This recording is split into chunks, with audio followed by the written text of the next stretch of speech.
السلام علیکم ورحمۃ اللہ وبرکاتہ۔ امید کرتا ہوں کہ آپ تمام حضرات بخیر ہیں۔ مجھے دراصل 3 باتوں کی وضاحت کرنی ہے۔ جیسا کہ آپ حضرات جانتے ہیں کہ الہدا اکیڈمی بنگلور کے زیر اہتمام کل ہند مسابقہ صحافت چل رہا ہے۔ اب اسی سلسلے میں مجھے 3 باتوں کی وضاحت آپ حضرات کے سامنے رکھنی ہے۔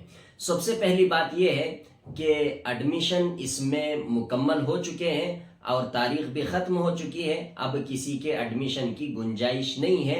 اب ایڈمیشن کرنے کی فکر نہ کریں، اور جتنے ایڈمیشن ہوئے ہیں ماشاءاللہ بہت ہیں۔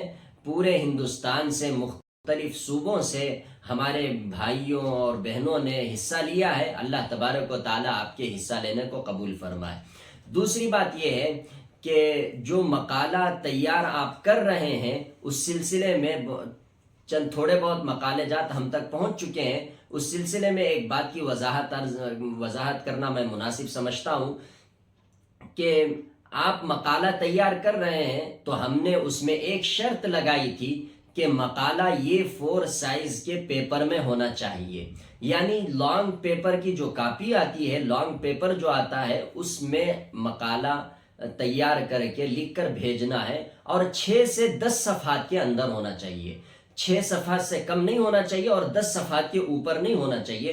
10 سے اندر ہونا چاہیے اور 6 سے اوپر ہونا چاہیے۔ بہت سارے احباب یہ کر رہے ہیں کہ چھوٹی نوٹ بک میں مقالہ تیار کر رہے ہیں اور یہ کہہ رہے ہیں کہ چھوٹی کاپی ہے، اگر بڑی کاپی میں لکھ دیتا تو 10 صفحے ہی ہوتے۔ چھوٹی کاپی اس لیے میں نے 15 صفحے لکھے، 19 صفحے لکھے۔ یہ بالکل ہمارے پاس قابل قبول نہیں ہوگا، اس لیے میں وضاحت کر دینا مناسب سمجھتا ہوں کہ آپ بڑی کاپی میں ہی لکھیں۔ اور بہت سارے احباب یہ بھی سوال کر رہے ہیں کہ ہم ہاتھ سے مقالہ لکھیں یا کمپیوٹر سے ہم مقالہ لکھوائیں، تو یہ آپ کے اوپر ہے۔ اگر آپ ہاتھ سے لکھتے ہیں تو ہاتھ سے لکھیں، یا کمپیوٹر سے لکھوانا چاہتے ہیں تو کمپیوٹر سے لکھوائیں، اس میں کوئی فرق نہیں پڑتا۔ لیکن یہ 4 سائز کا صفحہ ہمیں مطلوب ہے، اور 6 سے 10 صفحات کے اندر ہی ہمیں مضمون چاہیے۔ اور تحریر اگر کوئی لکھ رہے ہیں تو تحریر صاف ہونی چاہیے، جو لکھے ہیں وہ ہمیں سمجھ میں آنی چاہیے۔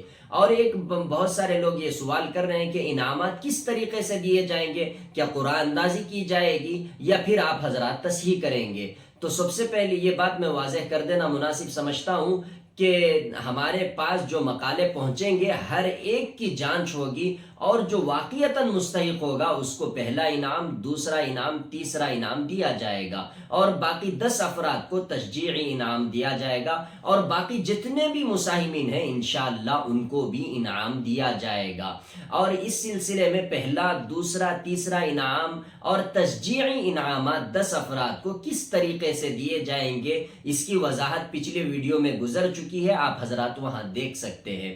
اور باقی جو مساہمین ہیں ان کو انعام کیسے دیا جائے گا، اس لیے میں آپ حضرات سے گزارش کرتا ہوں کہ جب آپ مقالہ ہمیں بھیجتے ہیں تو اس میں اپنا نام اردو میں لکھنا ضروری ہے، اپنا والد کا نام، اپنا فون نمبر اور ایڈریس لکھنا ضروری ہے۔ اس کے علاوہ آپ ٹیکسٹ میسیج میں، یعنی ہاتھ سے لکھ کر واٹس ایپ میں انگریزی میں اپنا مکمل ایڈریس، پن کوڈ کے ساتھ اور اپنے فون نمبر کے ساتھ ہمیں روانہ کریں، تاکہ ہمیں آپ تک انعام پہنچانے میں آسانی ہو سکے۔ اور تیسری اور آخری بات یہ ہے کہ ہمارا انعامی پروگرام شرائط میں لکھا گیا تھا کہ 20 فروری کو ہوگا، اب اس کو ہم ملتوی کر کے 19 فروری کو 2024 کو انشاءاللہ کرنے جا رہے ہیں۔ 19 فروری بعد نماز مغرب 6:30 بجے سے 7:30 بجے تک انشاءاللہ پروگرام اسی یوٹیوب چینل پر لائیو نشر کیا جائے گا، آپ حضرات دیکھ سکتے ہیں۔ قرآن اندازی کے ذریعے سے کسی کو پہلا، دوسرا، تیسرا انعام نہیں دیا جائے گا، بلکہ باقاعدہ طور پر ہم ہر ایک پیپر کی جانچ کریں گے، جو واقعتاً مستحق ہوگا اس کو انعام دیا جائے گا۔ کیونکہ قرآن اندازی میں ایسے ہوتا ہے کہ جو قسمت آزمانے کے لیے جو مضمون لکھا ہے، جو صحیح نہ لکھا ہو، کبھی اس آدمی کا نام کھل جاتا ہے اور اس کو انعام مل جاتا ہے، جو حقیقی مستحق تھا وہ انعام سے رہ جاتا ہے۔ اس لیے ہم نے یہ طے کیا کہ باقاعدہ طور پر ہمارے یہاں علماء طے ہیں جو مقالے آپ کے دیکھیں گے اور اس کو جانچیں گے، پرکھیں گے، اس کے بعد انشاءاللہ آپ کے سامنے انعامات کا اعلان کیا جائے گا۔ امید کرتا ہوں کہ آپ تمام حضرات ان باتوں پر دھیان دیں گے، اور آگے جتنی بھی اعلانات آئیں گے وہ اسی چینل کے ذریعے سے آپ کے سامنے پیش کیے جائیں گے۔ اس لیے میں آپ حضرات سے گزارش کرتا ہوں کہ آپ الہدیٰ اکیڈمی کے چینل کو سبسکرائب کر لیں، تاکہ ہر اعلان کا نوٹیفیکیشن آپ کو براہ راست اور آسانی کے ساتھ پہنچ سکے۔